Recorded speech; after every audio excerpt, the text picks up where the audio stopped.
தேவன் உங்களை தெரிந்து கொண்டார். உலக தோற்றத்திற்கு முன்னமே நம்மை தேவன் என்ன பண்ணியிருக்கிறார்?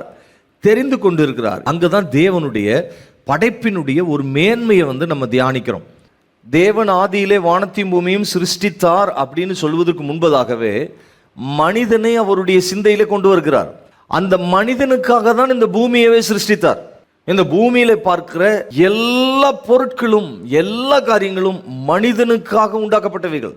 மனிதனுக்காக எதை தேவன் படைத்தாரோ மனிதன் அதை கடவுளாக பார்ப்பதை தேவன் விரும்பவில்லை. ஜனங்கள் குடியிருப்பதற்கு, ஜனங்கள் வாழுவதற்காக தேவன் பூமியை உண்டாக்கினார். பூமியை படைத்த பிற்பாடு தேவன் என்ன பண்றார்? மனிதனை படைக்கிறார்.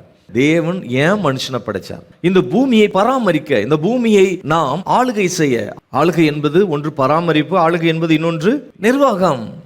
அநேகர் ஏன் மன அழுத்தத்துக்குள்ள போறாங்க? அநேகர் ஏன் தற்கொலை பண்ணிக்கிறாங்க? அநேகர் ஏன் மிகப்பெரிய போராட்டத்துக்குள்ள இருக்கிறார்கள் என்றால் தன்னால கட்டுப்படுத்த முடியாததை கட்டுப்படுத்த முயற்சி செய்கிறார்கள்.